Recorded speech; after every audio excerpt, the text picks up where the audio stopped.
ऐसा क्या हुआ कि योगी के विरोधी कमजोर हो गए और योगी कुछ ही महीनों में पावरफुल हो गए?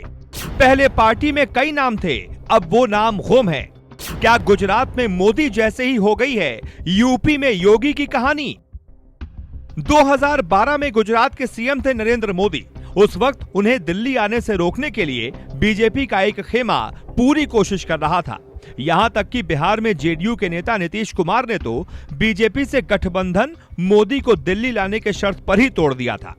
बीजेपी के कई नेताओं ने उसी वक्त मोदी के खिलाफ बयान दिए थे, लेकिन जब वो दिल्ली आए तो आज तक बीजेपी के भीतर एक नाम नहीं जो हिम्मत जुटा पाए मोदी के खिलाफ कुछ भी बोलने की।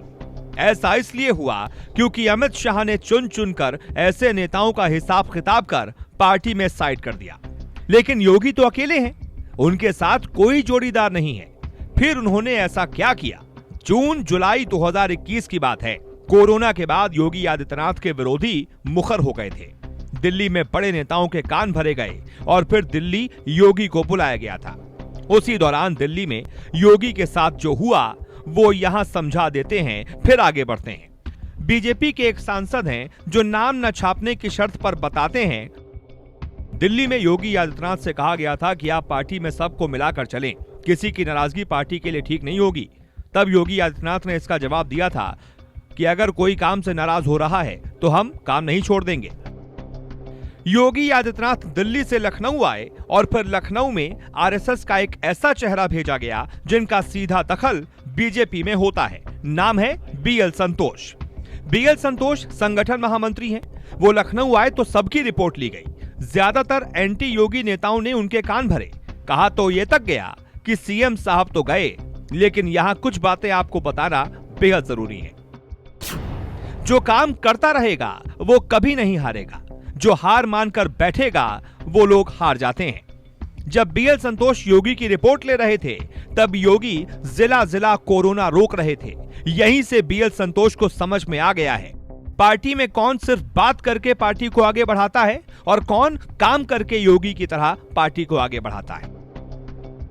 बीएल संतोष जब गए तो योगी की तारीफ करके गए। यही वो टर्निंग पॉइंट था जो योगी के विरोधियों को कमजोर कर गया। योगी आदित्यनाथ प्रदेश के किसी भी मसले को खुद चैलेंज के तौर पर लेते हैं। प्रदेश के किसी भी बड़े मसले को योगी अपने तौर तरीकों से सुलझाते हैं। यहां एक और बात समझनी होगी, जनता का मूड भी पीएम मोदी ने भांप लिया था। योगी की लोकप्रियता पीएम मोदी भी देख रहे होंगे। ऐसे में कोई भी पार्टी किसी ऐसे नेता के खिलाफ नहीं जाएगी। राजनीति में नेताओं में तकरार कई दफे सिद्धांत को लेकर होती है। मोदी का सिद्धांत है डिप्लोमैटिक, योगी का सिद्धांत है ऑन द स्पॉट। यही अंतर दोनों नेताओं में दूरी का कारण भी बना था, जिसे बाद में बीजेपी के हर नेता को मानना ही पड़ा। बीजेपी में किसी के भीतर बगावत की हिम्मत क्यों नहीं बची, अब ये जान लीजिए। योगी ने अपने काम के तरीके से बीजेपी के अंदर नहीं बल्कि जनता के भीतर एक छवि बनाई है। योगी ने अपना एक राजनीतिक स्टाइल तैयार किया है।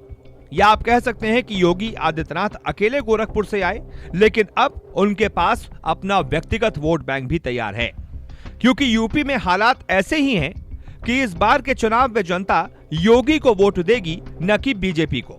ठीक वैसी ही कहानी जैसे 2014 में मोदी को वोट किया गया था, न कि बीजेपी को। जब आप जनता के नेता बन जाते हैं तो कोई भी विरोध की हिम्मत नहीं रख पाता। यही कारण है कि एक एक विरोधी करके सब शांत होते चले गए और अब योगी का विरोधी गुट मान गया है कि गुरु हम हार गए। पीएम ने कंधे पर हाथ रख इशारा कर दिया कि योगी से पंगा मतलब मोदी से पंगा। Bureau report.